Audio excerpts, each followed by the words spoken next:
Okay.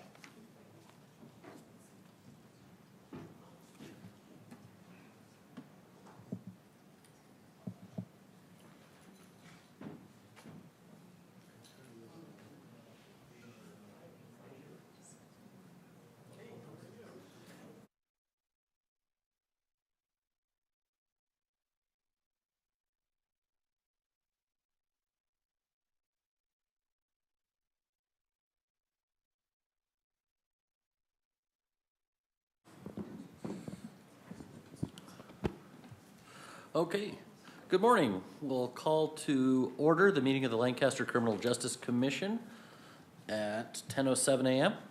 Roll call. Commission members Brown. Present.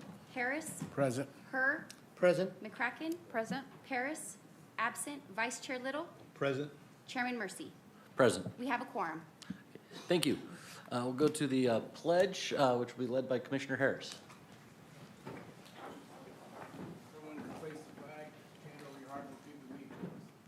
Pledge allegiance to the flag of the United States of America and to the republic for which it stands, one nation, under God, indivisible, with liberty and justice for all.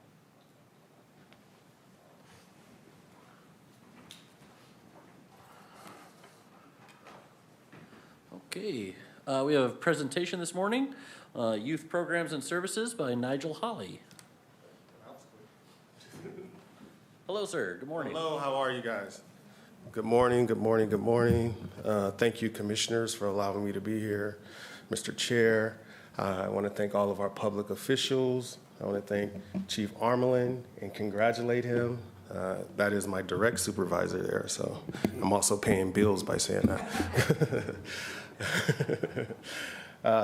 It's an awesome honor to be here to present on what the city is doing for youth programs. So I'm going to try to be expeditious, but also be as informative as possible.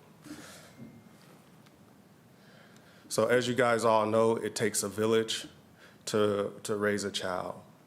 I know that's an old cliche statement, but I believe it still reigns true.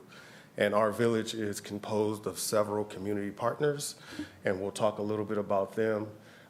Something else that we focus on here at the city with our youth diversion programs is the fact that kids care when they know that you care. And so we are big on creating that relationship with our youth so that they understand that as a city, we care about them. We understand that the need is great and we want to build a better future. So what does our partnerships look like? Well, our partnerships consist of the Antelope Valley Union High School District, Future Leaders California, which is a local CBO, which helps us with a lot of our mentorship, especially as resources become thin. The Justice Sunday alumni,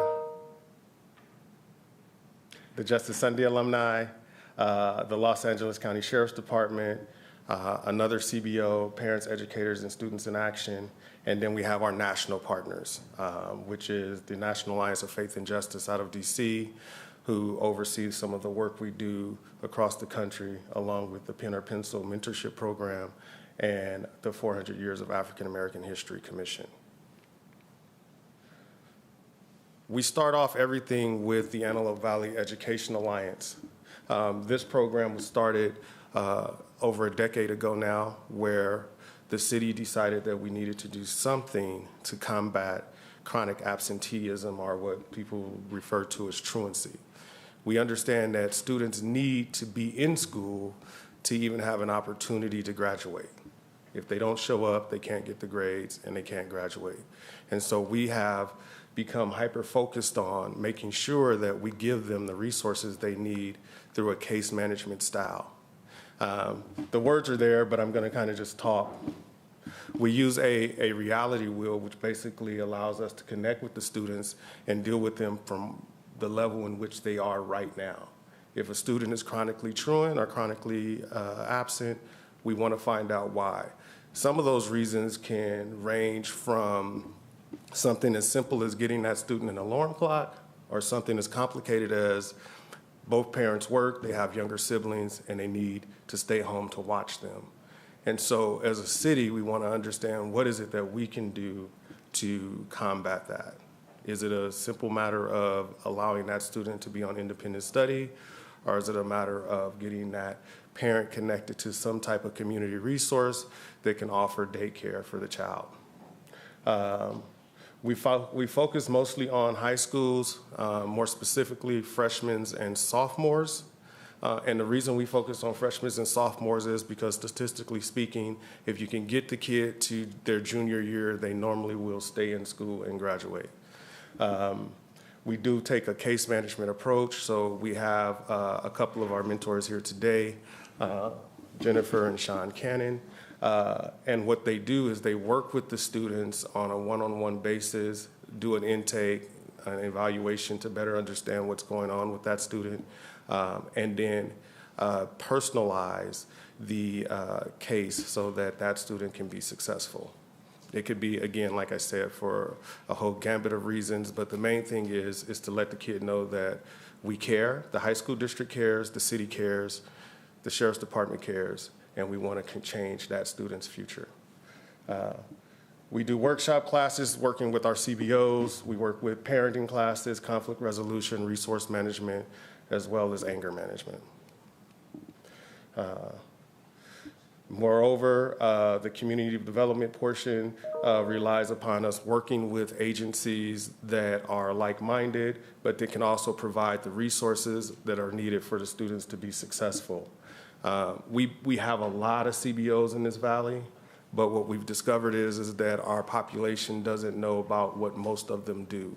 And so we try to be that bridge to connect them to those resources. We work closely with the Los Angeles Sheriff's Department on a few of our programs. I'll talk about those in detail here shortly. And our primary partner is the Antelope Valley Union High School District. We're currently having discussions with the Eastside School District, which is going to be some elementary schools and middle schools that will be coming into the network as well.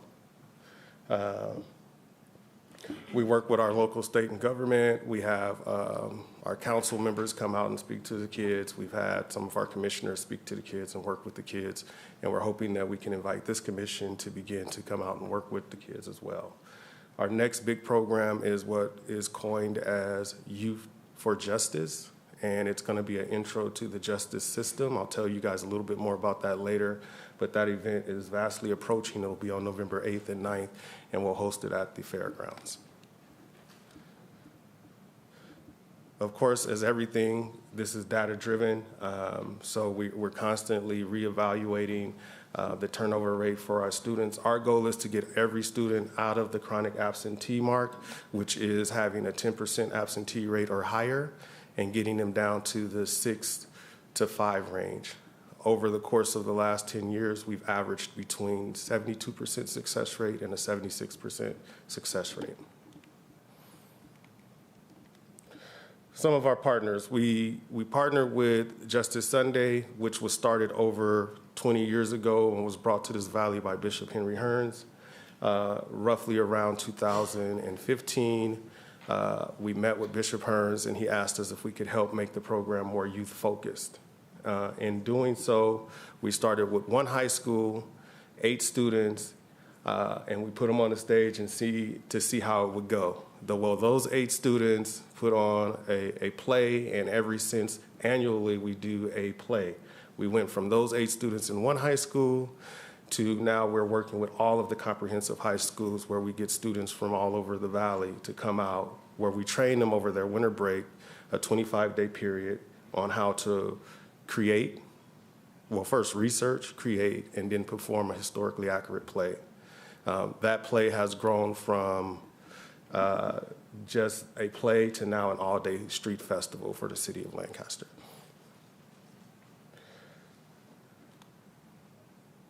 So that's a little bit more about some of the expansion and some of the things we've been doing over the years.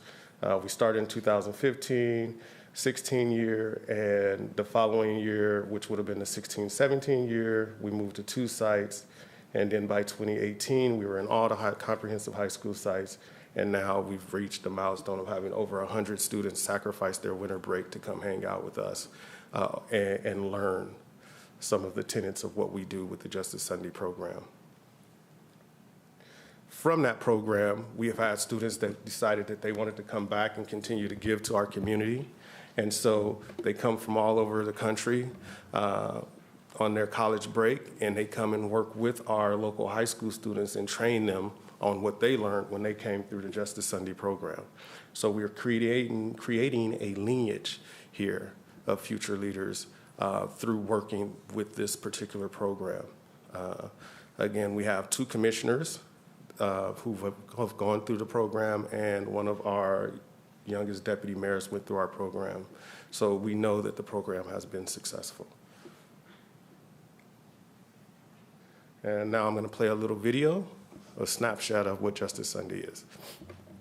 Each January, we come together as a community to ignite those passions and help turn those wildest dreams into reality with National Mentoring Month.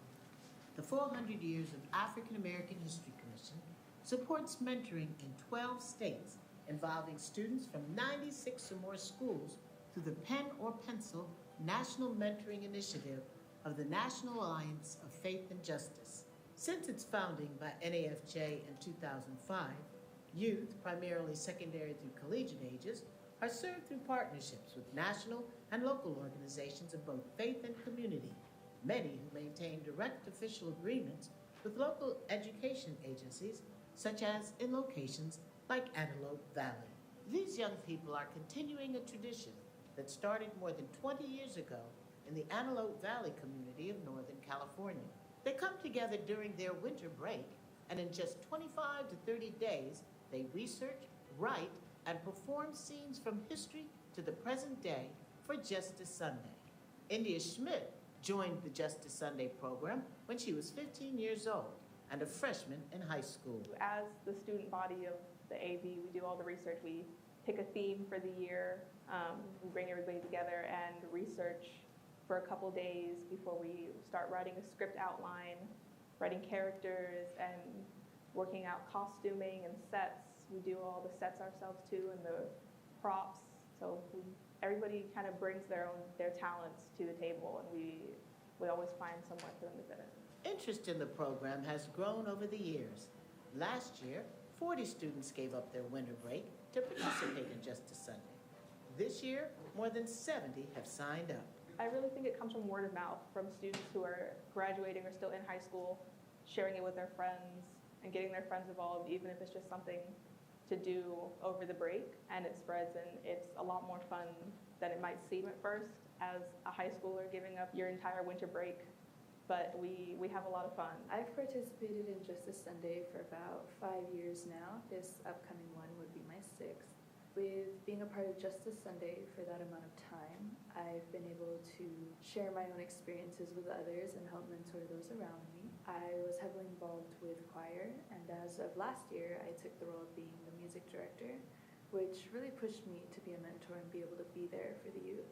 Black lives matter, thin blue line, white justice, your presence is the crime. These programs are very impactful, and I'm glad to see that it has not only affected the lives of the youth that are directly involved within them, but has also affected the lives of those who are there to see. So I don't want to have the video go on for too long, but that's just kind of a quick snapshot of some of the work that the students have been doing over the years.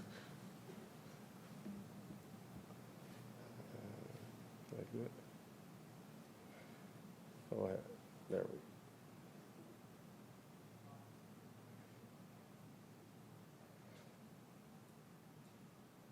And as I mentioned earlier, the Justice Sunday program has now become a street festival where the Department of Public Safety has partnered with our Parks and Recs department, and we put on a street style festival to celebrate Dr. Martin Luther King, and then we conclude the day with the play that the students have been working on for the last few, well, actually for the last 7 or 8 years now. The main 5 tenets that we focus on with this program is leadership, research, networking, writing, and public speaking. From the Justice Sunday program, the Teen Talk program was birthed. We did our first one during the COVID lockdown, and actually, to give you a little more history, the very first one, we had everything set up. We worked with the Sheriff's Department, we had the high school district on board, and COVID stopped us from being able to do it. So being undeterred, the next year we decided that we do it virtually, so we did it virtually, and it turned out to be a huge success. The students really loved it. And so what we've been doing ever since is making it an annual event so that the students can come and have a conversation with our local deputies. The goal there is for us to humanize the deputies in the students' eyes, but then also to humanize our students in the deputies' eyes so that we can create that community policing model and create that bridge between community and law enforcement. And also to start to build the relationship so that we can retain some of our local talent that will hopefully go on to join law enforcement. During those team talks, we discussed a lot of different topics, but the main ones that we focus on are the justice system. We focus on the effects of alcohol, tobacco, marijuana with emphasis on fentanyl, and we discuss human trafficking and how it's impacting our youth today. So I'll play a little video about what the first in-person Teen Talk looked like.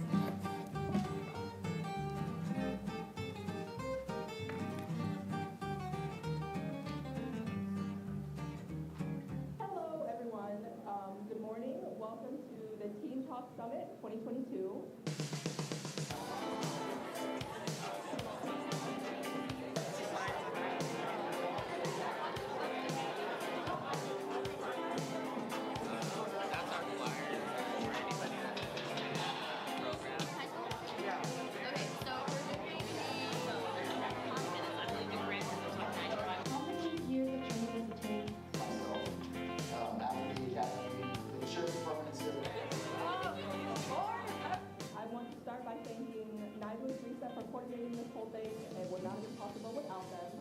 My name is Nigel Holly. I'm with the city of Lancaster. The goal is not just for the teens to get something out of the event, but the deputies to get something out of the event as well, for them to connect to the youth who are going to be the leaders of our community, and for our youth to connect to the deputies. I would like to thank my partner in crime, Teresa Howard. I'm Teresa Howard. I'm coordinator for Career Tech Ed for the AV Union High School District. Nigel Hawley approached me 3 years ago, and ever since we have been partners in crime in coordinating this awesome event where local law enforcement and our youth can engage in critical conversations that will hopefully promote positive relationships. I am so grateful to all the community partners that showed up for our kids, and everybody's just pouring into the lives of our youth, and I'm so excited to be able to host this awesome event. It's my privilege and my honor to introduce you, Bishop Henry Holmes. Thank you all so much for allowing me to be here. I guess the very first thing I'd like to do is to say that our theme that we have is Bridging the Gap. It's to look out for others in these young folks that I could find that would love my community, and Nigel Holly was that guy for me. And to pass it along to him. Now, as he moves along, he will do that. And so we'll continue to bridge together. And you young people, I can't thank you enough for how you all have made things happen. Next, I have the pleasure of inviting Captain Ron Schaefer up to the podium to introduce Los Angeles County Sheriff's Department.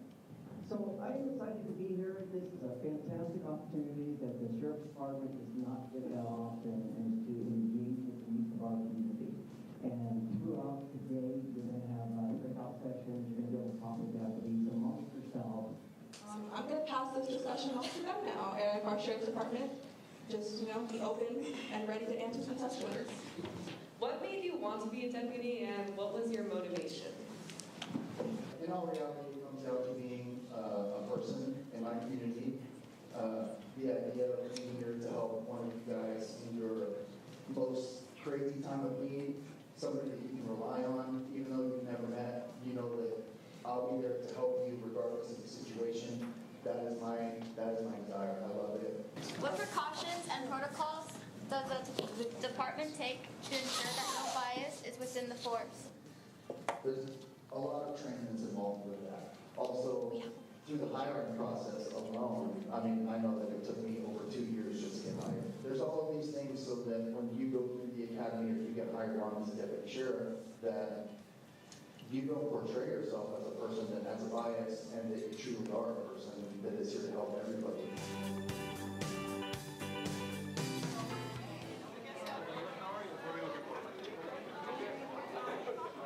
They have a unique scenario that goes on with them. And a lot of times those scenarios, they're clues of what's going on, but even the student themselves are not aware of what's getting ready to happen or what's happening with them.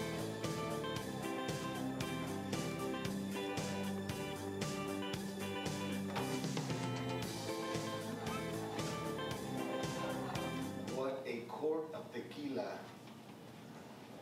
how it would impact a 14-year-old, a 50-year-old, a 16-year-old.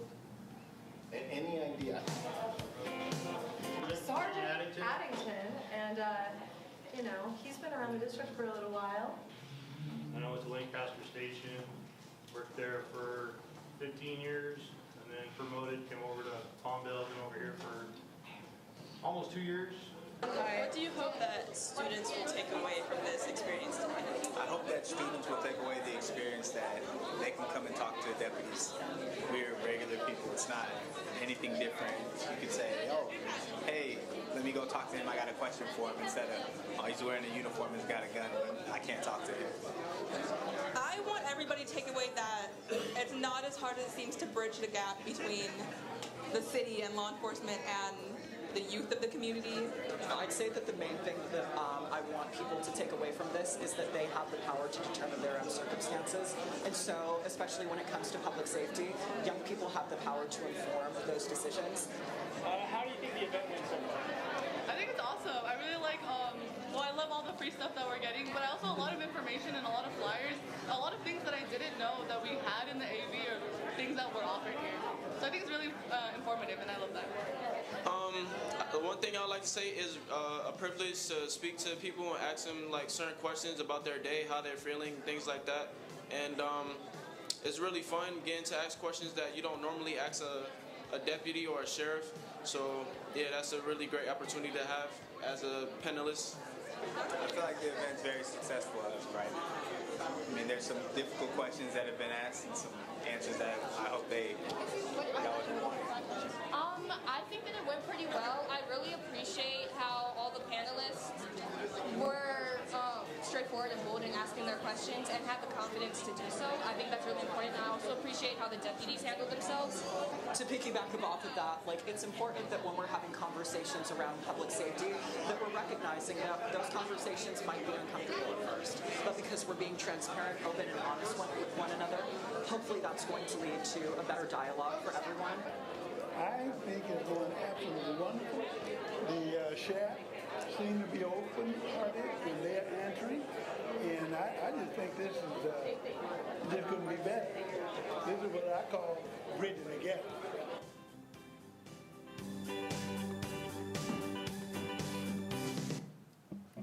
So that's a quick snapshot of what we do with the Teen Talks. From that Teen Talk, we've discovered that we had a lot of youth in our community that want to take another step and learn more about law enforcement and the justice system. And so from that, last year we launched what we're referring to now as Youth for Justice, and that's a 2-day summit with the Sheriff's Department and our Public Safety Department, along with our local judiciary, so that we can train the kids more intensively. And in those trainings, they get an opportunity to do the Don't Shoot simulator. They get an opportunity to do role play with the deputies as if they were the deputy and someone was getting pulled over. We've brought in the Highway Patrol, which have been very instrumental in allowing us to work with the impairment goggles and the like, so that the students now can know what it's like if they were under the influence and why they shouldn't be driving. So the program has just continued to just grow and blossom. And again, our goal is to retain local talent. So when these students grow up and go off to college, they actually come back and want to work here for our community, with our community. We've also had an opportunity to work with some national agencies that have been dealing with community policing and have started the work for quantifying a lot of the data analysis for community engagement with law enforcement. And so the I Fear for My Life delegation came out and became a part of the program to teach the students on what the stats are behind law enforcement and community engagement. So they're getting a well-balanced and rounded education in the justice system. So from there, back when we were doing teen court, and we are actively working to get teen court back here, we've been working with the California Association of Youth Courts, the state board that oversees all of the youth courts in the state. And we've been able to allow some of our students to participate in that program, which has taken our students all across the state to do a college tour. They stayed for 3 days and 2 nights on a college campus. They've been up to Santa Cruz, Santa Barbara. They've done Pepperdine, they've done Redlands. They've gone all over to get this college experience and get the training on how to, again, engage the judiciary, engage the justice system, and how to become more productive citizens and ultimately our future leaders. And so that's been very successful in working with the California Association of Youth Courts, and we're touching, at this point, thousands of lives. And it just keeps growing. So we've engaged other campus clubs and the like, and now we're bringing the students together annually to do a Future Leaders Breakfast where we bring in engineers, we bring in public officials, we bring in different people from different career backgrounds, and they engage the students in a discussion on what it's like to take those career paths. And so that has now grown to become an annual event where the students get an opportunity to be mentored by not just teachers, not just law enforcement, not just their educational life coach, but now they're getting educated by aerospace engineers and the like, which led to yet another program that we were able to introduce our Antelope Valley youth to, and it's called SHADE, Stop Hate and Delinquency Through Empowering Students. This is a 1-week-long event where we take students down to the Museum of Tolerance, and they get an opportunity to tour the entire museum, and they get to meet with a Holocaust survivor, and they get training on diversity, equity, and inclusion. This is a picture from quite a few years back when we had some of our students down at the Museum of Tolerance working with some of our judiciary. So what's coming up next? Well, now we're looking on implementing vertical alignment. What we want to be able to do is start mentoring the kids in elementary and middle school and have those students handed off to our educational life coaches in high school so that we can have someone working with them all the way through. We also want to get our Lancaster Youth Court back up and going through the direction of Chief Armelin. We were able to get an MOU with a CBO to help us roll that out. And so the hopes is that we'll have that up and going within the next 12 months. And then lastly, we want to get a youth activity league, again, under the direction of Chief Armelin. So we're going to be looking at you to help us get that going. So I kind of told you what vertical alignment was, so I won't go into detail here, but vertical alignment is basically taking all the things that we've been doing with the high school students and start working with elementary students and middle school students and having kind of that relay race style mentorship. So they start in elementary, they have a life coach there, that life coach hands them off to a middle school life coach, and then that life coach hands them off to a high school life coach. And again, our goal is to create successful citizens.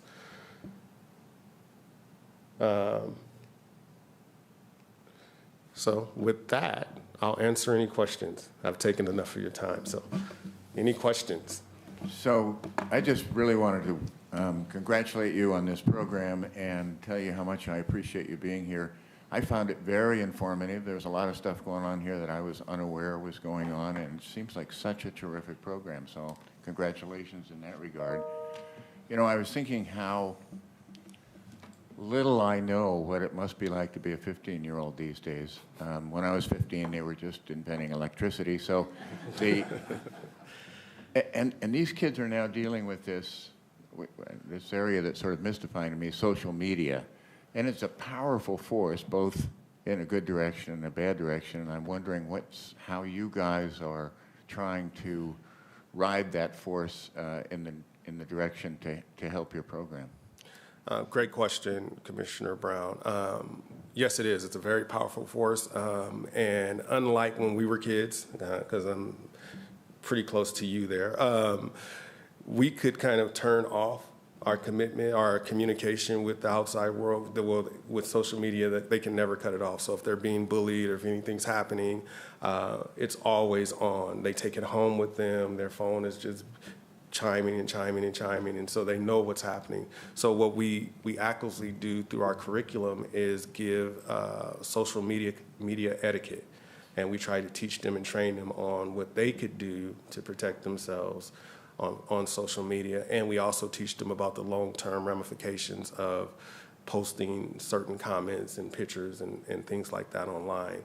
So we do take an active approach towards it, but the truth of the matter is there's no one-fit-all solution at this point. It's just a new world. Yeah. Thank you. Nigel, incredible stuff. I mean, it's just, I had the pleasure of sitting at city council meeting here last year, was it, when you gave the presentation and the theater work that was on. It was absolutely impressive. Question, these youths that are coming in more and more signing up to do this program, how many of these youths come into this thing not thinking what they're getting into, and they start thinking outside the box? You bring them out of their shell. They start looking at bigger and better things. It seems to me this is the whole idea of this whole program, you know, and it just seems that your all this stuff that you're doing is bringing people aware of what's going on. I myself would be thoroughly enjoyed to be invited and to be part of it. So these students that you're mentoring, they come in and they open up. Mm-hmm. Correct? Yes. I can't give you an actual percentage of students because some may not necessarily disclose it, but we have quite a few who come in somewhat apprehensive, somewhat shy, and by the time they make it to the end of the program, they're a lot more confident, they're willing to speak publicly, and they're willing to share kind of some of their dreams and aspirations. We've had students who have come in who may have not been on track to graduate and then move on to go to colleges all across the country. We have one student who went to NYU, and she sends me an email, and she's like, oh, we just want to thank you guys for what you're doing with the program, and you're not going to believe this. I had an opportunity to meet Spike Lee because of my love for theater and having the opportunity to just kind of network based upon the work that we're doing right here in Lancaster. Are we going to be able to put on your list as far as inviting us to all the events as a commission? Absolutely. Okay, we can fantastic. Do that. Okay. Any other questions? I was just going to add, I wrote a note here when you pointed out that you were focusing more on freshmen and sophomores because by the time they get to be juniors and seniors, they're kind of on a track that you're not going to easily deflect. And then I thought, well, why not go younger? And then as the talk went on, it appears that's exactly what you're going to do. You're going to move this program into middle school, which seems like such a good idea.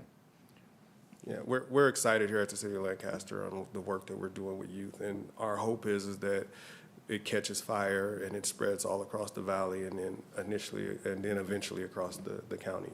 We're incredibly excited about what we're going to be doing coming up. Well, I want to thank you guys for giving me an opportunity to present to you guys and tell you a little bit about the work that we're doing. I want to again congratulate our chief, Armelin, and him allowing us to be fluid in the programs that we're running. Thank you again. Have a good morning. Thank you, very informative. Thank you very much, appreciate it, and I'd echo Mr. Little's comments that if there's anything I think that we can do to help, we're here. Okay, moving ahead, we now, if there's no objection, we're going to take things a little out of order and have our public safety update from our Chief of Police.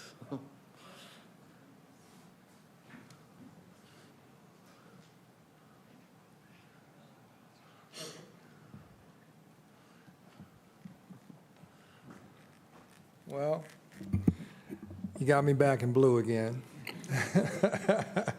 I was teasing Paul Bartlett because I told him I wore that uniform for 32 years, and when Sierra Madre hired me as their chief of police, and I put this blue on, I said, yep, this looks better than tan and green. I'm sorry.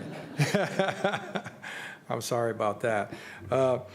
Last night was a historic moment. I'm sure you folks have been involved in it. I know the mayor and the council have been working on this thing for what I believe is about 4 years.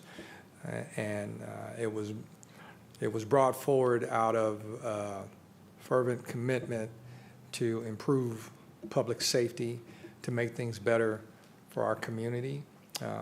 And you know, they started this great idea of the city can do more, the city can have a hand in it, the city can collaborate and work alongside the men and women of the Sheriff's Department. And I think that's what we're doing. And I think we're doing it really well. And I believe this is the start to something that'll be recognized, at least in this state, definitely in this county, and who knows, maybe nationally, to show that, you know, cities, you know, obviously cities have had police departments. Municipalities start them all the time. I recently spoke with the Lathrop, city of Lathrop. They just started their police department last year. So.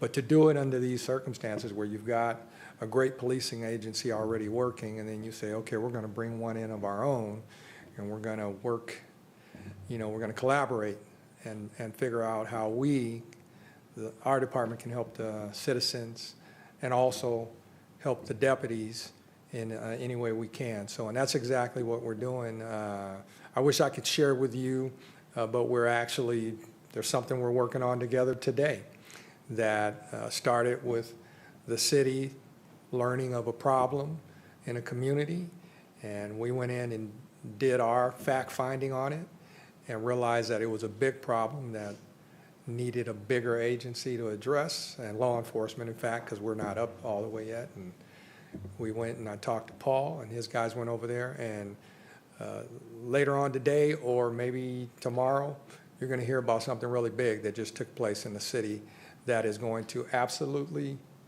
positively affect violence in this city. I guarantee you when we tell you about this. I wish I could share it, but Paul said, not yet. So, but those are the types of things that we're going to do. Those are the types of things that we're going to do. And as I mentioned last night, we are going to partner in ways that have not been seen with community, with businesses, with the many houses of faith that we have here. We're going to bring a new look and a new version of law enforcement partnership. And that's it. That's our motto. That's what it's going to see it on our cars. Community-led policing, because that's where we think we'll be able to be really good and make change and affect things working with the Sheriff's Department. So we're highly excited. I'll take any questions you got, and then I'm not going to give you a whole bunch of an actual public safety report today, because the past couple of days have been crazy. But we are doing good work. We're doing the things we need to do out there. And I did bring some members of my team, and I'm going to give them a few minutes to give you a short presentation on some of the stuff that we're doing. But I wanted to answer any questions and hear any comments that you may have.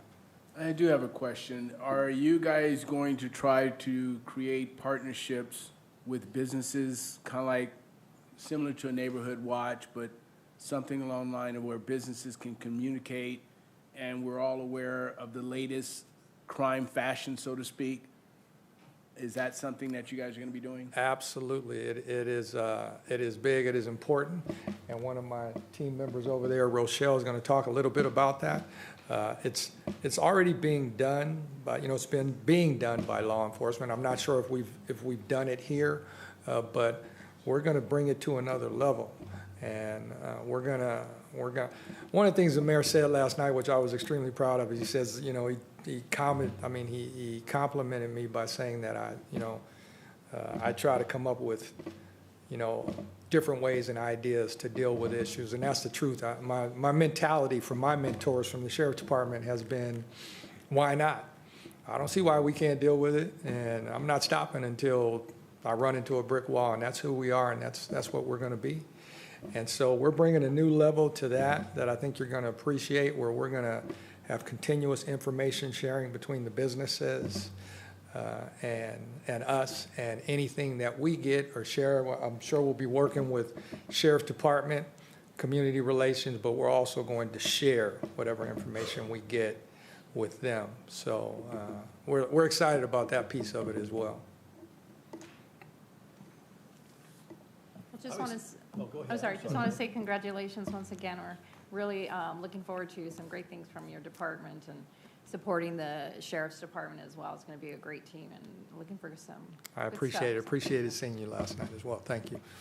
That same sentiment, we can't be more happier that you're in the position. From day one that I've had a chance to meet with you, you've sat there and opened arms and welcomed ideas, anything and everything, which makes you more excited to express things to you, which I'll reserve that time to sit down with you on some things that I'd like to share with you at times and see what your thought process is. But welcome.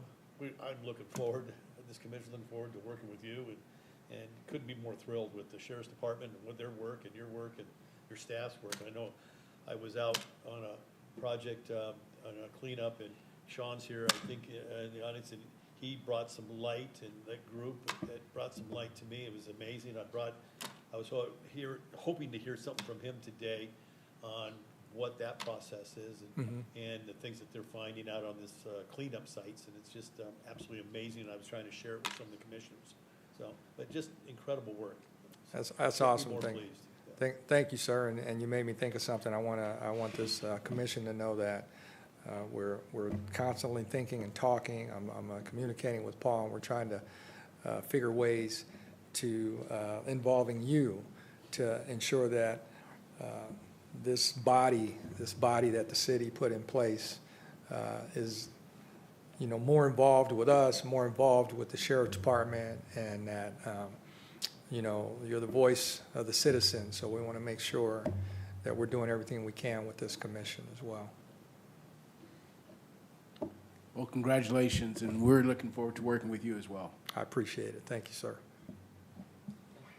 I just echo those same sentiments. I know when I got on the commission about 4 years ago, they were just starting to talk about this idea in Germany, and I know those of you that have been on longer were working on it even before then, and so to see it, come about is really exciting. And I agree with you. I think this is going to change the face of law enforcement in the state. I think you and your team are going to dramatically improve our quality of life here in the city, and appreciate everything you bring through your background and perspective. Look forward to working with you and supporting you any way we can. Thank you, Mr. Chair. One other question. How many deputies are you looking to start with? Outside of you, but how many deputies have you hired? Are you going to actually plan to have? And I know you mentioned last night you have 4 vehicles on order, and you have one now. So, well, first I'm going to clarify. We're going to be police officers. So, although I'm a deputy at heart, 32 years, you never let go of that. So, but we're going to start with 8. And so we're going to be small. We're going to have a team, and that's where we're going to start at. And then we'll have some command staff in there as well to oversee what we're doing. But we're also bringing, and I mentioned this before, one of the things that's going to be really different about us is we're bringing a social services piece to it as well, where we're going to have individuals working for us, and we already do have some in place, that are going to be skilled in things like the problems that Department of Family and Children Services deal with, skilled in mental health, skilled in homelessness, and working with those existing county entities that already deal with the problems, building strong relationships, getting them thinking Lancaster first, because sometimes it does feel like the North is forgotten. And so, and then have our ability to address issues. And just a small example, which I apologize because I may have shared it before. Paul's guys learn of a house that, you know, domestic violence calls 15, 20 times a year, and, you know, which is the pattern sometimes in law enforcement. They're just going and dealing with the problem, and sometimes it just works that way, and they pass it off to those other entities to try and fix it, or they take that legal route. Well, we're going to have the ability to say, give it to us. We're going to go and we're going to try another approach and see if we can help that family fix the problem, so that one, we reduce the draw on our deputies, and then two, more importantly, we solve a problem in our community. So that's some of the other stuff that's coming. Now, are you going to be housed in the old high school district office? Is that my understanding? That's the building that the city purchased for us. It's huge. We'll never fill it. If you need an office, come see us. So, but we're obviously going to offer space for whatever to any of the folks that are working with us. We haven't come up with a name yet, but you can believe it's going to be something about the community, because we're going to open our doors to the community entities out there and say, hey, we've got meeting space for you. Come on by and let's work together. So, Thank you. Mm-hmm. Any more questions?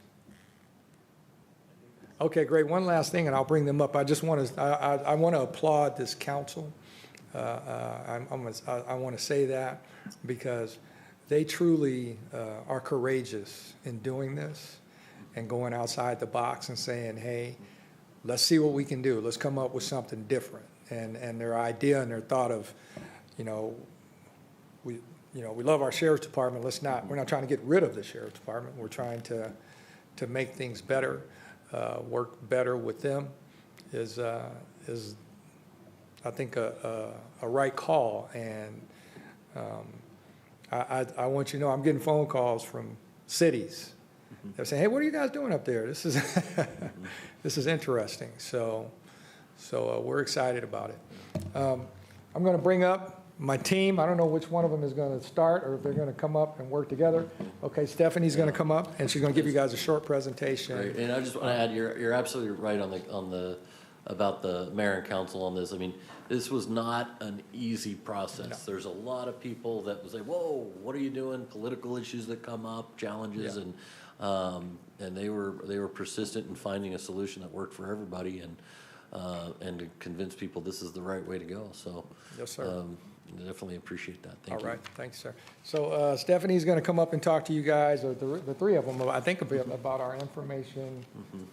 Crime Assessment Center, right? Okay, come on up. I'd like to hear from. Well, they're breaking the streak of the good haircuts. Good morning, commissioners and public officials. My name is Stephanie Cordero. I'm a Special Projects Coordinator for the City of Lancaster's Public Safety Department. So I'm going to touch base on our new division within the Public Safety Department, which is called the ICAC. So if you're not familiar with the ICAC, it stands for Intelligence Crime Analysis Center. So what that looks like, it focuses on open source investigations, problem solving, crime prevention, and supporting operations of a police department. So under Chief Armelin, we're now going to start focusing more on open source resources and working together with our sheriff's department to assist them with any operational needs that they may have. So a few months ago, I believe I presented to a few of you regarding some illegal nightclubs that were operating within the city of Lancaster. So these examples are from open source investigations, and these are flyers that promote illegal after-hours nightclubs that are promoting both the sale of alcohol and marijuana. Each of these flyers are in violation of several Lancaster municipal codes, such as charging admission to parties in residential areas, operating a business without a business license, and distributing alcohol without an approved ABC license. So all of these flyers were discovered through open source. I do have a couple more examples of what these might look like. So we discover these, and what we do is we kind of put together our own investigation with each of these. We look into the hosts, the owners, and what we do is we try to work with the property owners. So if we are able to discover the address prior to the party starting, is we'll work with the property owners. Sometimes they may not know. If you're not familiar with it, Airbnb is actually illegal in Lancaster, which is something that I just found out. So what that looks like is a lot of these people will rent out their houses thinking that they're renting it to a family who's staying for, their kid's soccer game or something going on. And it turns out that it's sometimes juveniles or sometimes party promoters that'll rent these locations out and, promote it through open source. So like I said, once we discover about a location, if it tends to be a potential problem that has been identified, if it's consistent over a course of certain amount of months, we do use a survey process to determine if the community has a problem. So like Rod said, we're focusing on community-led policing, so we want to hear from the community. We don't want to make any assumptions. We want to hear from them and hear their opinions and their quality of life of what they're experiencing. So here we have a couple of examples of what a community survey looks like, along with a map to determine our routes. So recently we've been taking this approach, which has been very successful. We'll use our partners in the public safety department, and we'll go house to house, asking them a series of questions. It does look a little small. So to give you a quick summary, it's asking them how long they've been in the neighborhood, how many years, how many months. Are there any residents on your properties that tend to be a problem for you or your family? And if so, we'll ask them to identify the location if they feel comfortable. And these surveys are completely anonymous. We just use these to record information that'll help us throughout the investigation. Another model of community outreach that we recently started using is CPTED. And if you're not familiar with it, it's crime prevention through environmental design. So public safety will connect with the community through CPTED. And it is a tool that we use that you have to be a certified practitioner, and you go to properties, businesses, apartment complexes, churches, and you do a survey of their property, and you provide the property owner recommendations of how they can make their property crime-free. So we've already done this with a couple of businesses. We've been to dealerships. We just recently went to a church on Avenue I, where we noticed a lot of homelessness, so we gave them recommendations on as to how they could close off their property to deter the homeless. So in CPTED, there's four main strategies, excuse me. It's access control, surveillance, territorial reinforcement, and maintenance. So the first one is access control. So as you could see here, a high-risk house is known as a house that doesn't have any gated entries. There's no obstructions. It's just a clear entryway to the door. Whereas a low-risk house has the gate, it has landscaping. It just provides that extra reinforcement to advise citizens who are walking by properties and letting them know that there's someone that lives there, and it controls the access into their homes. The second strategy is natural surveillance. So as you see here, before the house, the landscaping is covering the windows, it's obstructing the view to the property owner. It looks abandoned, it doesn't look clean. Whereas after, we provide the recommendations to property owners, to cut down the lawn or ways to improve their property, so it allows that natural surveillance of both the property owner and people walking on the street. The third strategy is territorial reinforcement.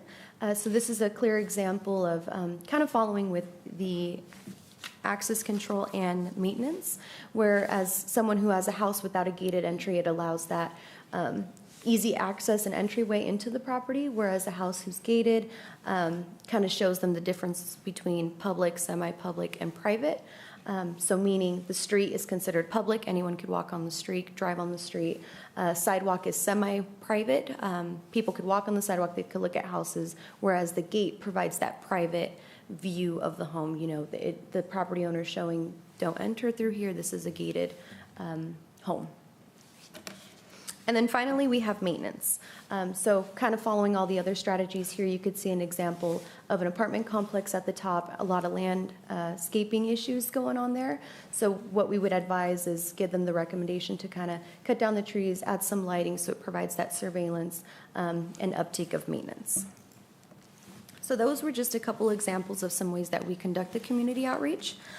So in the case that the property owner isn't in compliance, we're not seeing a lot of compliance from the business owners. Our goal is to really strive for that compliance. We're not there to shut anybody down. We're not there to issue citations. We focus on working with the community to both educate them and motivate them to enhance their businesses or neighborhoods in a positive way. If there's no cooperation from the business owner or property owner, we then start the operation process, which entails citations, inspection warrants on the businesses or property. So as you guys know, we have a drone program, which is something I'm personally super excited for, and we utilize that drone program for a couple of our operations that we've already had. So in this case, I don't know if it'll play again, but this was an illegal nightclub that we discovered. We partnered with the Sheriff's Department, ABC, Department of Labor, and went in there and did what we needed to do. And then now we're working with the property owner to get their business licensed and get it cleaned up. And then, of course, I think I touched base with you guys on this a few months back. These are just images from illegal nightclubs, items that we've discovered at these nightclubs. So as you could see in the bottom right corner, they're charging the admissions, which is in violation of the municipal codes, and illegal gambling, marijuana, distribution of alcohol. So our goal is to get this off the street, to clean up the businesses, and kind of educate everyone and let them know, like, we're aware of this, we want to help you, but this isn't going to be tolerated in the city. So with that, I'm going to pass it over to my partner, Karen, and she's going to go over the crime analysis. Thank you. Quick question. Yes, of course. I'm sorry. No, it's okay. With the businesses that have been operating illegally that you've come across,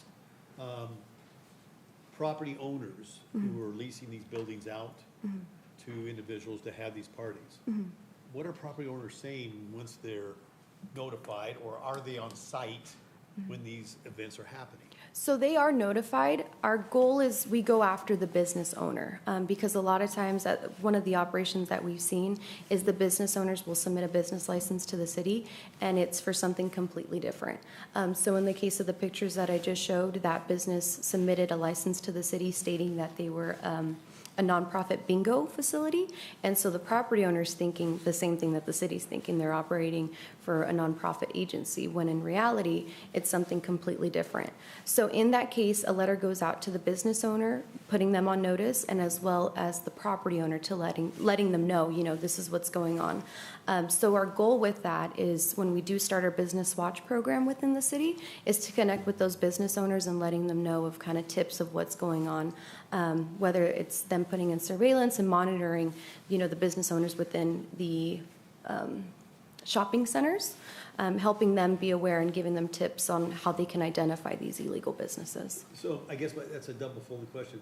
Then the property owner who leases to a business operator, okay, so that property owner's not been notified yet? Not yet. Not yet. Right. So you're notifying the business owner? Yes. That they're in violation?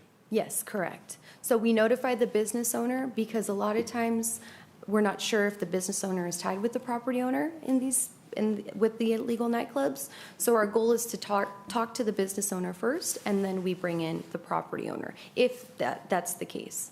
So it really just depends on the case. If it's a property owner that we may know, we just contact them directly and let them know what's going on. But it really is dependent case by case. I know I have another question there, but I can't. No, it's okay. I apologize. No, it's okay. I'll be up here if it comes back up. I'll jump in real quick. I Yeah. know we spoke offline about getting some state agency involvement in terms of tax issues and ABC. Have there been discussions on that?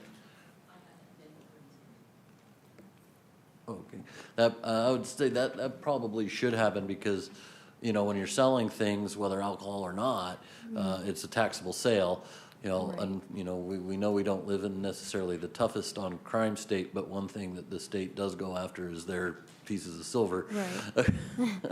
Right. And the same with alcoholic beverage control. Yes. Might be able to help as well. How many repeat offenders of these businesses? So far, we haven't had any repeat offenders. This is a brand-new division as well, so we're kind of getting into the baby steps of this program. But so far, since we've been working on it, we haven't had any repeat offenders. great. Yeah, which That's I think great. is great. And We- so, We unfortunately have seen some move to Palmdale. And so we're notifying them and letting them know, hey, we just kicked them out of here. They're headed your way. Yeah. So we are doing the right thing and making sure they know. Great work. thank you, Great thank work. you.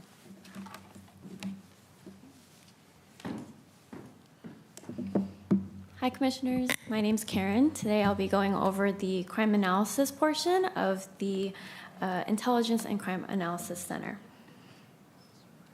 So my role in the ICAC is to analyze our crime data and monitor our trends and patterns.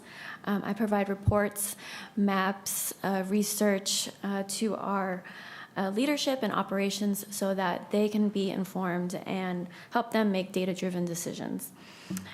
Just about every police department has a dedicated crime analyst or a crime analysis unit. And so it makes sense for us as well within public safety to also do what the stations do, but do it in-house ourselves here at the city so that we can supplement them and our own teams, because there's so much value to understanding our data, especially our crime data. And so on this slide is an example of a historical analysis that I did. On the left is a chart of Lancaster's population growth since the year 2000, and you can see that our population has grown quite substantially over the past 2 decades. In fact, it's grown 46% since between 2000 and 2020. And then on the right, the graph shows our crime rate, which is adjusted for population, and that actually shows that we've had a decline in our crime rate since the peak around 2006. And so even though our population has grown a lot, our crime rate has also gone down a lot in that time frame, and it's far from what it was back in 2006 and when we had a smaller population. So that's what we want to do with our data, is we want to use our data to tell that story, because even, you know, no matter how the numbers look, there might be more to tell there. So we want to use that data to tell the story. So graphs like those are one way to share the data in our story. Another neat way of looking at our crime stats is through our mapping tools. So on this slide is an example of our auto thefts over the past 5 years or so. And I chose auto thefts to show because it's definitely one area that has been growing in the city. Well, not just the city, just about everywhere over the past recent years. So using technology and tools like ArcGIS, which I used here, and it should play, you can see that the crime pattern and how it changes over time. So with each year, it's adding to it and showing where those hot spots are in the city. And the brighter yellow spots mean that auto thefts are concentrated there. So when certain areas stand out, we want to focus our efforts there and also try to understand why it's happening there. So, you know, is it just an easy target location in a busy area, a busy parking lot? Or is it a property that's secured poorly, or maybe lighting is bad there in that area? So whatever the case may be, the data helps point us in the right direction so that we know where to start, and then go from there and use our city resources to try to help resolve that problem. And now when we talk about crime trends, when we say that crimes are trending up or down, what we mean is that we've observed a shift over 90 days. And as you probably know, crimes can be very sporadic. So 1 month they can spike up, and the next month they can go back down without much explanation or reason. And so when we identify a trend, what we mean is that over these 90 days, it's the best time frame to show that something meaningful is happening here. And right now, we can actually say that crime is trending down in Lancaster. As you can see on the chart there, it shows well, maybe you can't see, but it shows the percentage change in crime for each month so far this year compared to the same month of last year. And we've actually been improving since May. So crime has gone down since May. So that would be considered a trend. And then lastly, aside from our crime statistics, we also think it's important to monitor other crime data or other data such as our deputy minutes. So when we look at our call data, we can see what types of calls come in and how long they take. And the main reason for that is to identify the types of crimes that are taking up the most time for our deputies. That way, we in public safety can understand what the biggest time sinks are and then help reduce their workload using our own resources and applying them to those issues if we can. So for instance, if we see disturbances such as loud music or big house parties, like Stephanie mentioned, if those are a big portion of our calls and deputies might not be able to respond to those, that could be an area where we can take over and relieve the deputies so that they can focus on the more serious crimes while we focus on the more community-led issues. And that's how we really envision the hybrid policing model to work. So allowing the sheriff deputies to focus on those more serious crimes like robberies, shootings, while our teams focus on those community life issues. The idea is to work better together and stronger together, and so that's why the ICAC was formed. What we do plays a big part in supporting community-led policing, and we truly believe that using data and intelligence can help prevent and reduce crime in our city. So with that, we've reached the end of our presentation on the ICAC. Be happy to answer any questions if you have any. I have a question for Sure. Chief Armelin. Oh. So how is this going to work? For instance, if I was to go and I had a property that was being occupied by someone that shouldn't be in the property. As a property owner, do I call you or would I call the sheriff's department? At what point do I differentiate when do I call you and when do I call the sheriff's department? So everything as you know it now is pretty much remaining the same. If you're calling for some direct service, like there's an individual, I'm assuming what you're talking about is an individual who's inside this location and you need them out now. Yeah, it's a vacant property that they've actually taken, because right now we have a letter of agency with the sheriff's department. I'm assuming we're going to follow that process. I'm trying to get a clear-cut understanding in my office as to who would we, when would we notify you and when would we notify the sheriff's department? So, like I said, everything will remain the same as you know it. Calls for service like that need to be responded to will still go to the sheriff's department. If you need somebody out now to address a possible crime issue, they'll get that call, whether it's 911 or over the station land direct line. There will be so what we're going to deal with are the long-term ongoing problems. So let's say the sheriff's department realizes, or even we recognize through our ICAC and looking at things that, okay, there's a property over here that the sheriff's deputies are going to, multiple times because of people going and being inside the house. So we'll either see it or they'll pass it over to us, and then we're going to come to that business and say, hey, we need to work with you to fix this problem because it's a big draw on our deputies. And we're going to figure a way where we can use the resources we have and eliminate that problem or get rid of that problem. And that'll include working with the property owners too and saying, hey, here's some things you can do that's going to help you get rid of this problem. So that's how our resources are going to work. Businesses will have the ability through business watch programs and everything else to talk to us directly about it because we're going to have that connection. And if we see it's something that we just should take, we will. If not, and we say, you know what, this is something that where you need to call when it's happening, we'll let the sheriff's department know and then direct them in that way. So, but that's the way it's supposed to work. I would imagine a lot of those, exactly what you're saying, a lockout or things that the sheriff's department would have to show up allocate for. I can see that non-threatening things at that point in time would be directed to the police department. And that's kind of where I'm going. Yeah, I It's see where like- you're going with that, yes. It's a very thin line. Very thin, yeah. And it's going to take, I'm sure, months, if not years, to totally create the difference between the two. Yeah. Because we want to give the sheriff's department as much resources they can to deal with the serious stuff and have them take care of the rest, but And I see where you were going with that, Howard, because exactly what we were talking about on a lockout, I can see where the sheriff's department has to show up, and we're going through the process, the locks are being changed, and all the other process where that might be something, a work in progress that gets directed to. Well, the- and then, and if we're talking specifically about lockouts, that's a process that will always go through the sheriff's department, Right. and specifically those, because they have it goes through the courts, and then there's a team at the courts, a levy crew, right? Isn't that what they call them? The levy crew, and we have one working out of this court, that are assigned to go do those lockouts. That's their job, that's all they do. That's all they do. Yeah, they do this other crazy thing called a till tap, where they can come and take money right out of the register if they get a court order to. The sheriff's department has that. Yeah, that's correct. It's a sheriff's department unit out of the court services division. Have a court service, and they're not being taxed like you gentlemen are all the time. No. I'm assuming. No. Okay. Yeah. All right. Yeah. Interesting. yeah, it's gonna take some time. Yeah, I can see, Figure it all out. good question, yeah, that's awesome. Yeah, we're gonna have to do quite a bit of education too with the public, and we're starting that now and making sure they understand, but our team is not up yet, obviously. I'm essentially a one-man police department right now.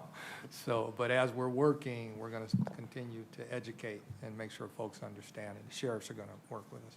And I think part of that collaborative effort we were talking about is in regards to with the property owners.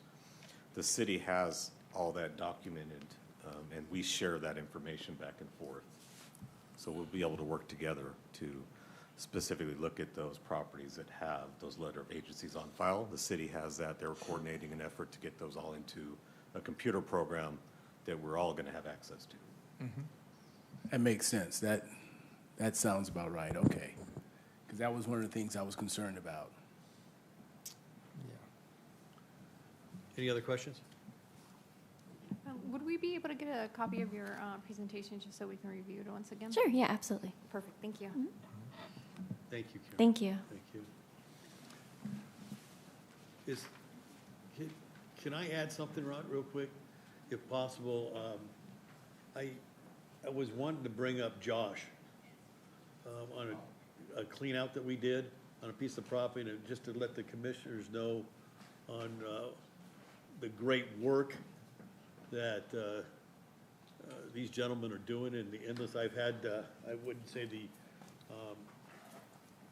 a great opportunity, but I've had the opportunity to be at some of these cleanups, and it's absolutely amazing every time I go and watch Josh, Andrew, their crew address these cleanups. It's absolutely amazing to me, and the work that you guys do. But some of the other things that I kind of wish that you could bring in light to the commissioners that you're finding, some of the packages that are being dropped off. If you could enlighten us, it would be fantastic, Josh. Thank you, Chairman Little. Yeah, we were out there yesterday. We do deal with homeless encampments all over the city. And when we run in there, we do have, most of our cleanups are private property. So we go in there and we post it, and we deal with different agencies trying to get help and some things. We ran into public health coming out there, and they give some bags. And the bags include, it's called a harm reduction bag, and it includes needles, contraceptives, tie-offs for your arms, Narcan, 3 crack pipes. This bag didn't include it, we weren't able to get that. Some metal tins that are used for heating up narcotics. And our issue with it is they leave the needles behind. There's no safe way to clean it up, so we're usually left with properties that are scattered with needles, and it's just pretty dangerous for my team. So these are being dropped off? Who's dropping these off? LA County Public Health. So they'll come out there in a big van, and then everybody gathers around. They'll give food as well, but they're they're harm reduction bags. So they give them out throughout the whole county. They're actually making care packages? Yes, sir. This is one of the things I want to brought in light is that Josh, their teams, and they're out there, and as we're walking the property, and you have, I'm walking this property, and Josh and their crews, and Jeff, don't step there, I mean, needles everywhere. The trash, the other things that are sitting out there is absolutely amazing to me. He was explaining that these vans show up, and when you show up, they all take off. The vans do. The vans do. You know, And they're coming from what agency? LA County Public Health. So that's how they've identified us to us in the past. I think they have other teams that they give these bags out to as well. That they're pretty much every day we can generally find them in a private piece of property. I'm having a problem publicly discussing this. And they're getting baffled. food as well. I just want to Sorry, understand what it was- right. All those items, you just took it out of the bag. It was in the care package. Yes, They sir. drop it off. So when we cleaned out, this was left behind. There was 2 bags. We picked up the wrong one. It didn't have the other one had meth pipe and a crack pipe in there. This one was just less. And then they have little tins that you heat up your narcotics before injecting it. And do we know that they're actually distributing these same packages throughout Los Angeles? Yeah, there is I printed out there's a Los Angeles Times article that they did on these bags back in May 30th of 23. And it describes what exactly they're trying to accomplish with it.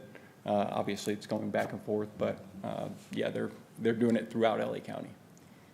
Can we tell the county we don't need that kind of care package? I don't know of any city that has done that, but that would be, I think. Yikes, I mean, that's Yeah. terrible. Well, I think that's one of the things that after being around this and seeing this happen and watching the work that this gentleman and that crew and the city of Lancaster does, endless by, it's a round robin door. You know, they go from site to site and they come back in 2 weeks and they do it. This particular site that was cleaned up and the amount of trash and debris, and I almost had to disagree with Josh and his crew when they said we cleaned this up 3 weeks ago. And I said, there's no way. There's no way that this site was cleaned up 3 weeks ago. And he goes, yes, sir, it was. And the amount of trash that's just, I mean, the money involved, but that's beside the point. I think it's one of those things that we look at and we have somebody distributing these things. So we're sitting there saying, here's your care package, here's the needles, here's the rubber bands. The little box, is that an overdose kit? It's Narcan. You spray it up your nose after you overdose. After you overdose. You know, we manage a property over on 15th Street, the High Desert Medical Center, and the property directly would be to the north of it is a vacant lot, and they've cleaned that up for me a couple times. And inside of a week, 2 weeks, they're back, their tents are up. I was out there with one of the deputies, and we had basically a male hooker getting ready to do a deal right there in public on raw land near a shopping center. So I'm thinking they probably get these packages over there.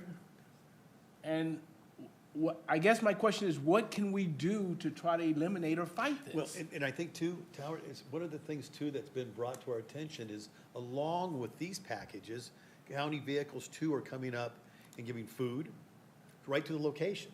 So there's no reason for them to Not move fixing the outside problem, that yeah. piece of property, to move anywhere else unless they're going to go pick up the amount of trash that they bring in or the things that they collect that they bring, from shopping carts to broken television, flat screens that we saw. I mean, that's the only reason when they go out. Why they bring it in, who knows? I think it's a mental health thing where, like a hoarding type, they'll bring in anything, any kind of trash that they think has value, so that's where we get people carrying full trash cans to sites and dumping them out and seeing what they want in there. I'm sorry, Robert,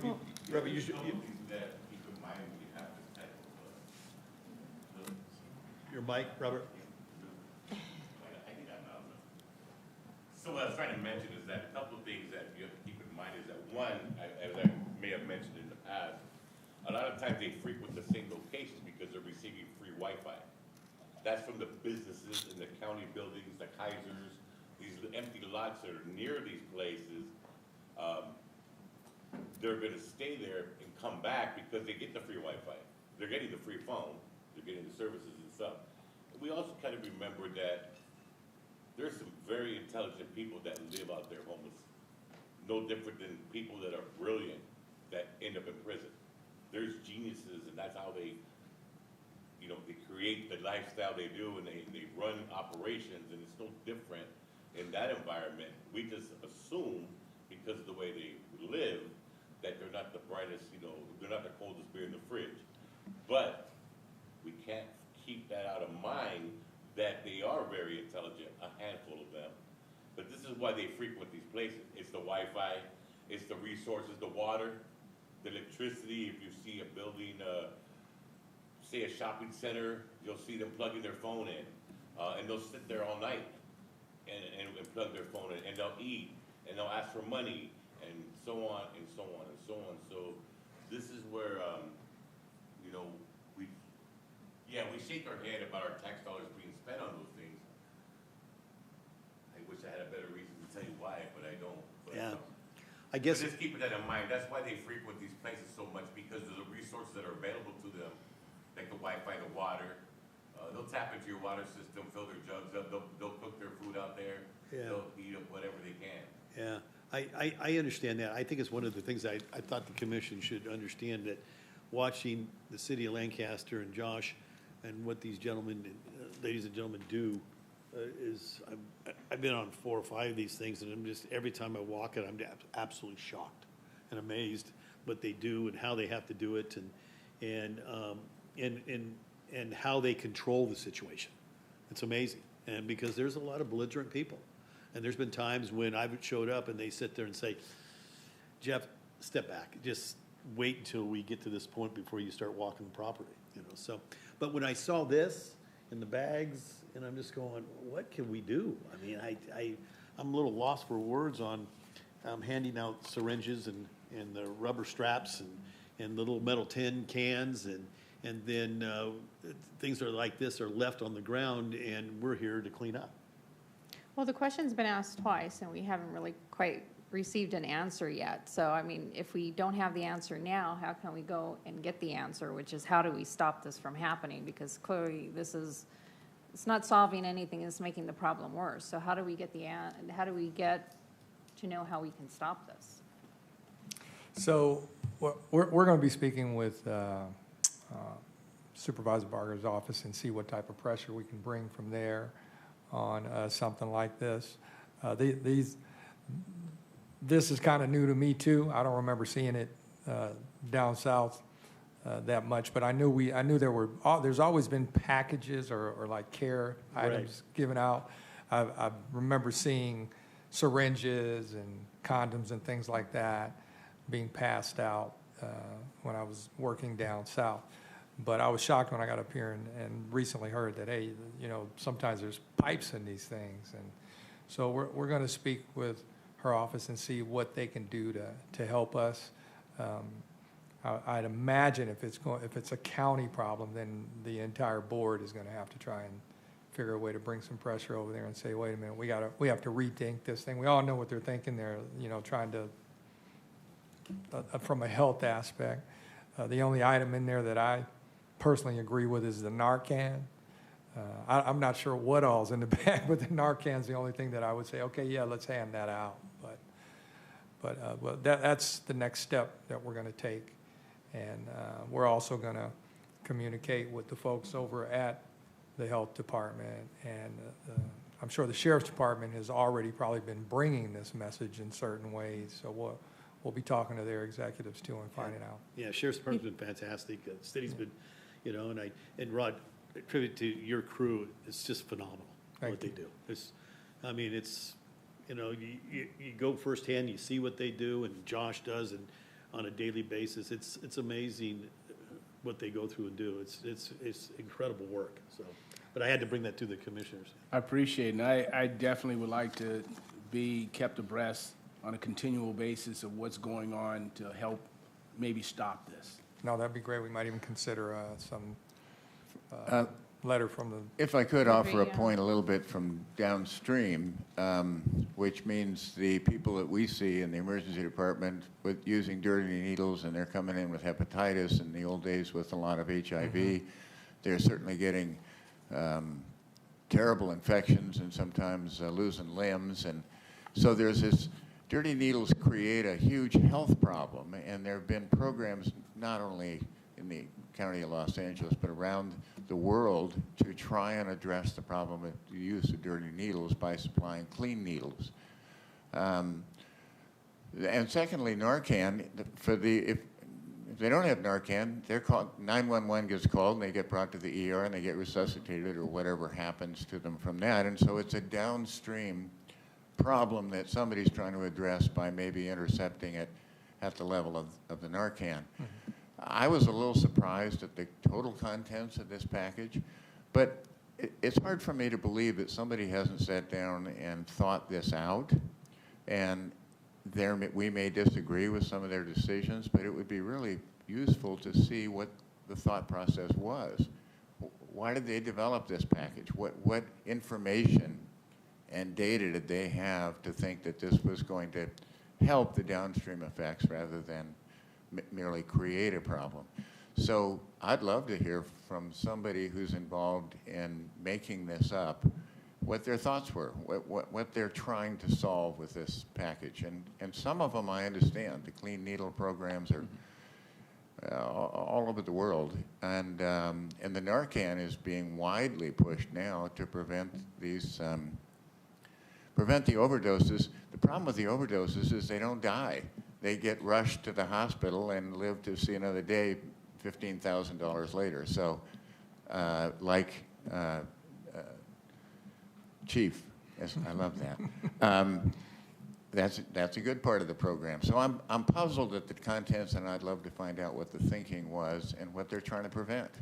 If this commission would like, we can reach out to the health department and see if they can have a representative come and talk to the commission about this very thing. That would be phenomenal. I think so, Rod. Yeah, Okay. Chief, that would be great. Okay. I mean, sooner than later, that would be great, because it's just, like Dr. Brown says, we'd love to have the answers and the foresight of understanding their thinking process.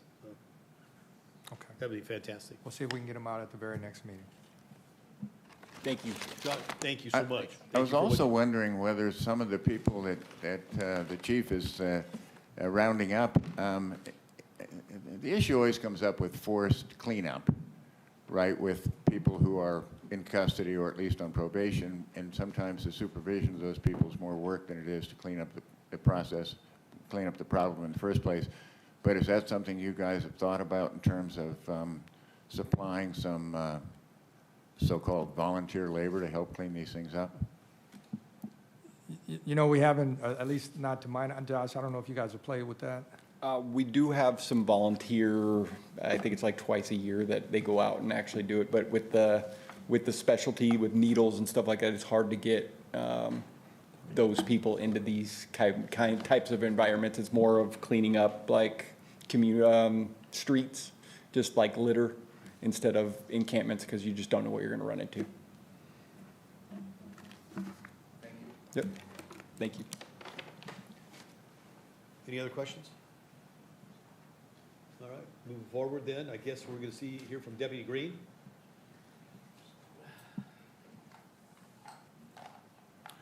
You're going to give us some good news, right? Well, I am going to go into a little bit more detail. No, good morning, everybody. I'm Deputy Lawrence Green. I'm your Community Relations Deputy for Lancaster Sheriff's Station. I'm here in attendance with my acting captain, Lieutenant Bartlett, my partner, Kit Groupie, my new Sergeant, Shane Chapman, as well. We'll be going over, it's going to be July's stats. We always go back 2 months to get the most accurate stats possible. After I go over the stats, there's a few things I want to mention in collaboration with the city and how we're communicating with them as far as this new hybrid model is addressed as well. Comp stats for the city of Lancaster for July of 2023. So what we'll be going over is the Lancaster stats, not the unincorporated area. Okay, so that's what I'll be reading off. For criminal homicides, year to date, it's going to be 171% increase in homicides. As we go down to forcible rapes, we are down 16.33%. When it comes to robberies for the city of Lancaster, we are also down 10%, 10.28% to be exact. Our aggravated assaults, down 10%. Burglaries will be down 9%. Larceny and thefts down 14%. Grand theft auto slightly up 17%. Arson will be 33.3%, which gives you a total of Part 1 crimes down 5.33%. This will reflect what your crime analysts from the city said. Over time, crime has gone down. It's just you got to see it over a longer period of time. Even though the growth rate has increased, crime is going down. You just can't see it from a shorter time perspective, okay? So it does match as far as what the crime analyst says for the city. I haven't met Karen yet. I will be communicating with her to introduce her to our crime analysis, which is Alan Piolato. This will give more accurate stats and allow both parties to actually give you a better accurate number. As things change and with the city and the station, I want you guys to understand that we are closely communicating with, specifically with Rochelle and Stephanie in regarding to how to operate together and collaborate. We have upcoming neighborhood watches going through, which I'll be going to regularly. As those neighborhood watches expand, I will be going to more of those along with my partner, Kit Groupie. We have been working in collaboration with the city regularly. Read Across America is actually happening in the end of October, at which time the deputies go out to the schools, elementary schools and middle schools, and read to the kids, interact with the kids, as well as as it gets closer towards the end of the year, you'll start seeing toy drives and on all of that happening. One thing that I want you guys to understand too is there's an app called Inform Lancaster. And Inform Lancaster is a quality of life issue type app. It actually works very well, but it's not going to work if we don't communicate with the city.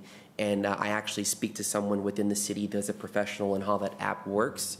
Therefore, I'll have them come into our briefings and actually explain it to the field deputies. The field deputies can then communicate with the community to actually promote this app and actually show the community that there's also an alternative to use in case we're too busy to respond. Or if it's something that's a quality of life issue, it can be handled through the city faster than we could ever actually reach out to it. So it's an awesome resource, and the only way that resource information is going to get out is if our deputies know about it. So our field deputies will be knowledgeable and trained once I get in contact with the creator of that app, and they can explain how that process works. Is there any questions? Thank you, guys. I don't want to take up too much of your time. That'll be the end of my presentation. Actually, yes. I'm sorry, I do have one. Last meeting, we had talked about the crime picking up in the unincorporated areas. And we talked about talking with the county in regards to getting the cameras out there. Has anything been done with that we know of?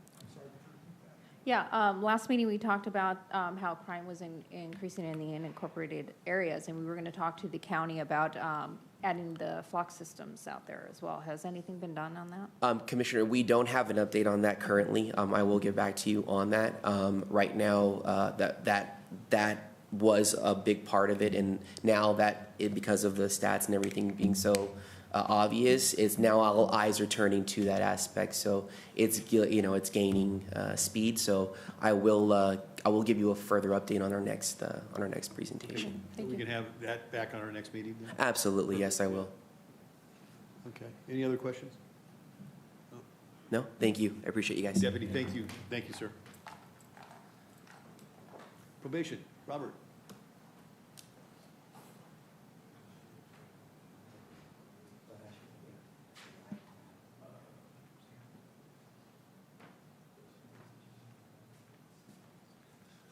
Good morning. I'll keep it brief, as we're probably behind schedule. Congratulations. You guys are awesome, by the way. What a great job you did. You're so smart for being so young. Whoever recruited him did good. Just real quick, we wanted to thank Ms. Owens. I think she had to leave from Mike Garcia's office. We were invited. Probation was to discuss a few things, and we also participated in the National Night Out, and it was a success. People don't know what we do many times, and when we share with them, it kind of opens their eyes that we're being more proactive. We're not giving out syringes, but we are being proactive to the community.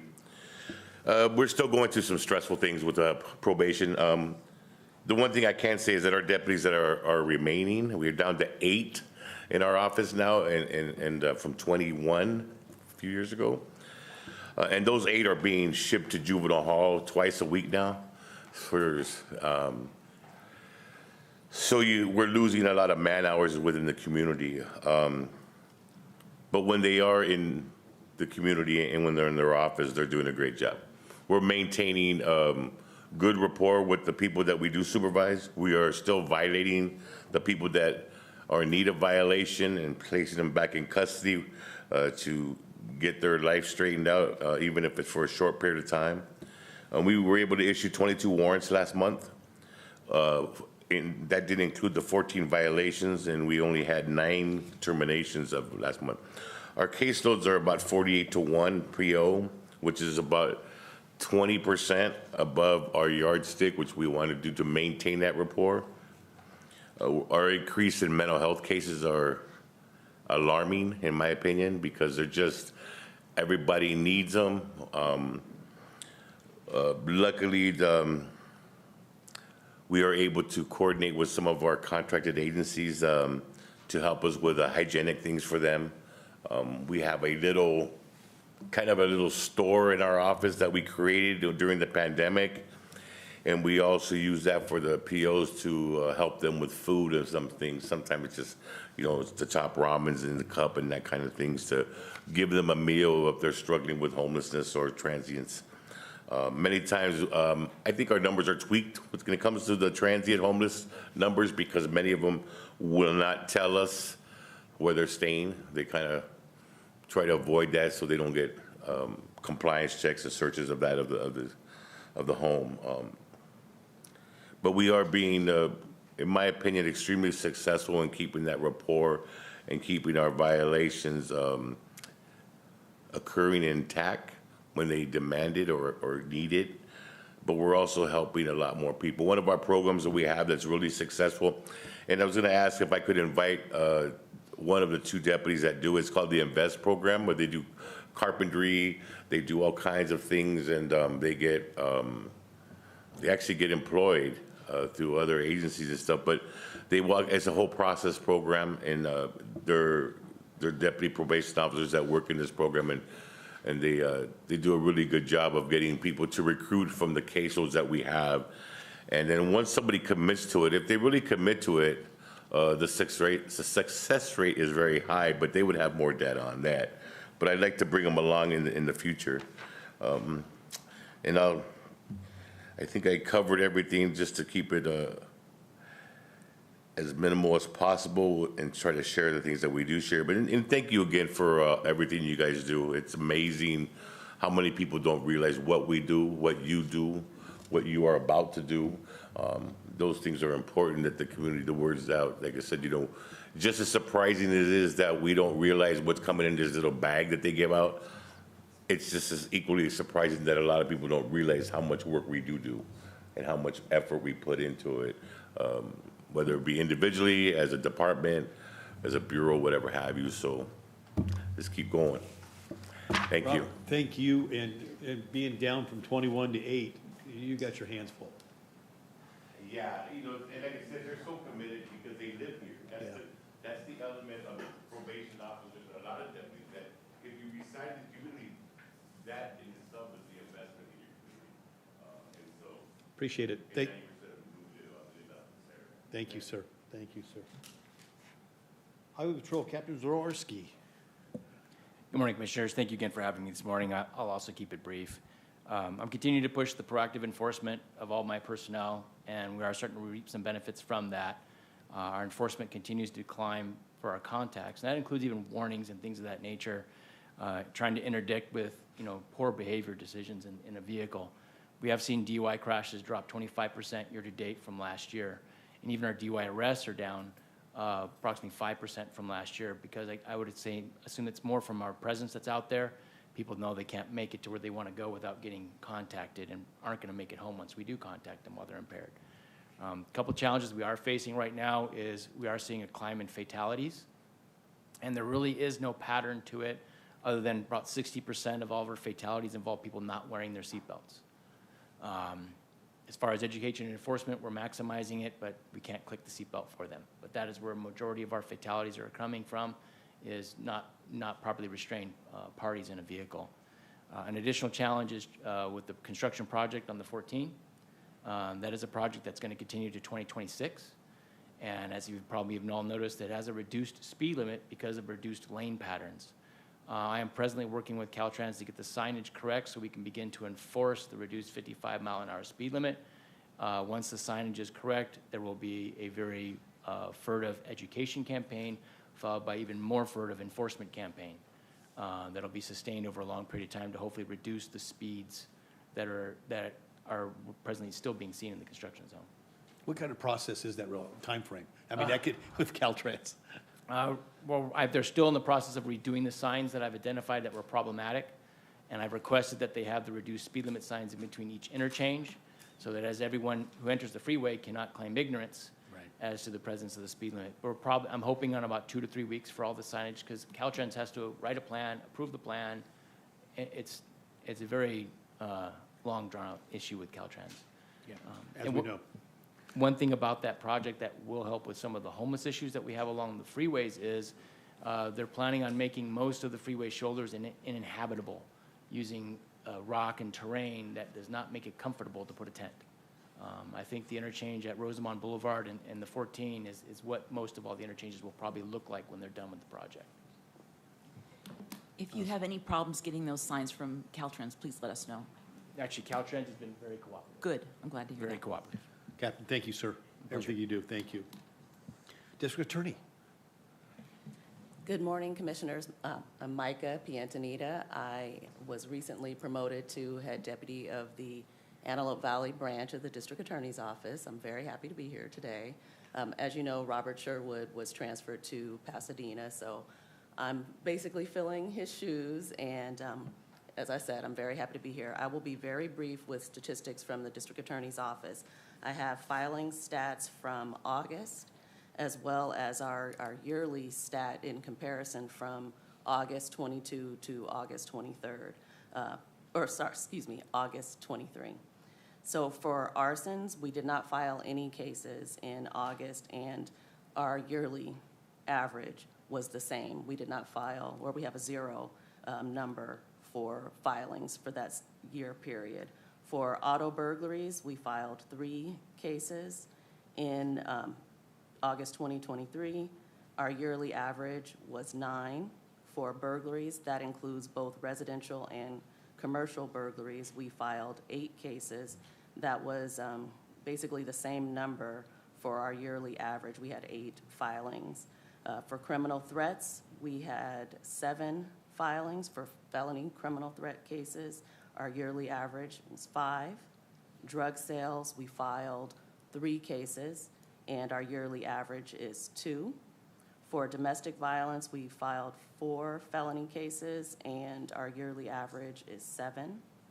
For felony evading and hit and run cases, we filed 2 cases in August, and our yearly average is the same of 2. For our felony assault cases, we filed 13. Our yearly average is 12. Felony DUI, we filed 1 case in August. Our yearly average was 1. I'm not certain about that number. That seems a little low based on my estimations. I will look at that number. Maybe I'll have some different numbers for you next month. For grand thefts and identity theft, we filed 2 cases. Our yearly average was 4. Illegal firearms, we filed 20 cases. Our yearly average is 14. For murders and attempted murders, for the month of August, we filed 1. Our yearly average is 2. Robberies, we filed 9 cases. The yearly average is 6. For sex crimes and child abuse, we filed 12 cases. Our yearly average is 7. For felony vandalism, we filed 8 cases. Yearly average is 3.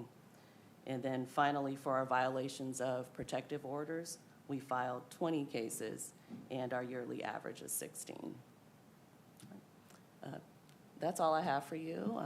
I wanted to thank you for welcoming me to the commission here, and welcome. I'd be happy to answer any questions if you have anything for me. Any question? I'm sure we're running over our time, so I know we're gonna have plenty, and we recognize the work that you do is incredible.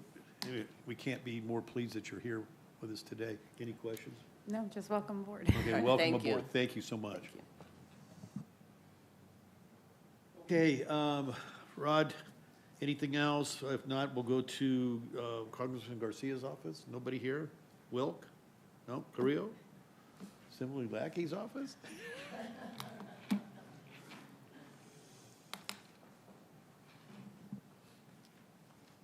Jackie was here, but she had another meeting, so she had to move on.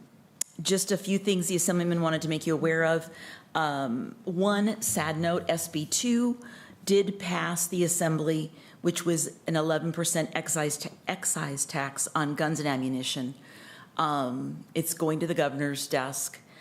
The Assemblyman has issue with it and it passing because he does not believe that gun violence is a thing. It is a behavioral issue, not the gun. The gun didn't commit the crime. The people that had it did. And he said the same way that auto violence is not a thing, even if people run into other people with their car intentionally, they don't call it auto violence. So he says the same thing for that. So he was disappointed that that did go through and doesn't have much hope for the governor not signing it. 2 public safety bills that he is also opposing, which are in the 3rd reading in the Assembly, is one is SB 50, which would prohibit peace officers from initiating a stop of a vehicle for low-level infractions, such as an issue with tags or a bumper missing or a front license plate. So they would not be allowed to do that any longer. He will be opposing that. And then SB 94, the measure would change sentencing for individuals convicted of crimes resulting in life without the possibility of parole.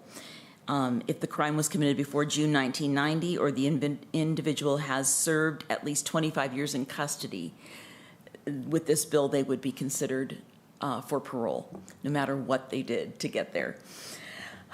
The Assemblyman will also be opposing that. He has 4 bills that are still in the mix and are on the Senate floor.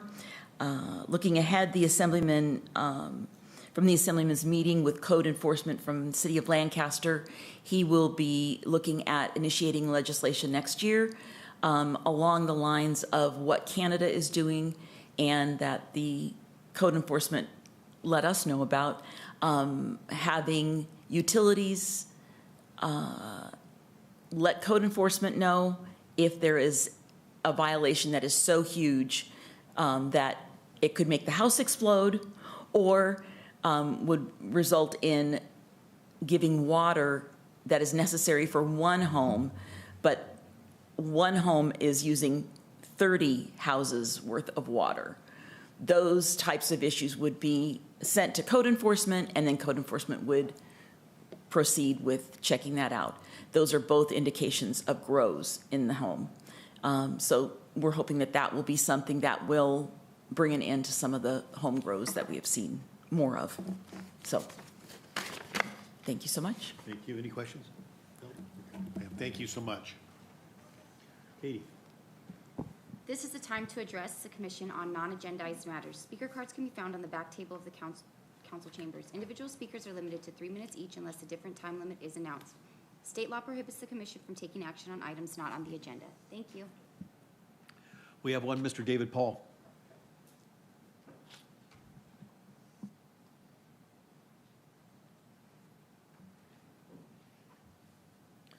Commissioners, good morning.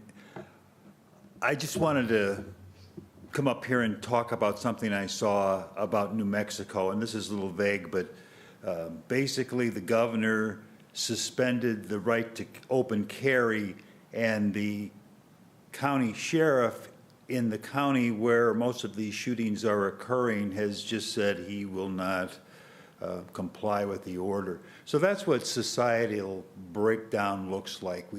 And just so quickly, you know, in all this talk about the things we need to do, there's always another side. But one thing I never hear in any of this is the love of the United States of America, the thing that will bind us all together. And that's not raised anymore. It's like it's some moral crime to love your country.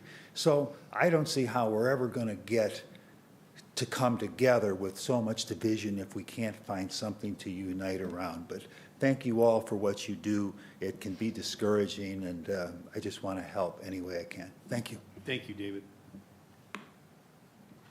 Anything else? Commissioner comments? One last thing. Rod, thank you so much, sir, for everything. We're absolutely excited for you as Chief of Police. And I want to apologize to everyone for being here for so long. You know, usually, I know you got a million things to do, and we held you over too long. So we appreciate everything you've done. Josh, you guys back there, fantastic stuff that you guys do, phenomenal work. So thank you, guys.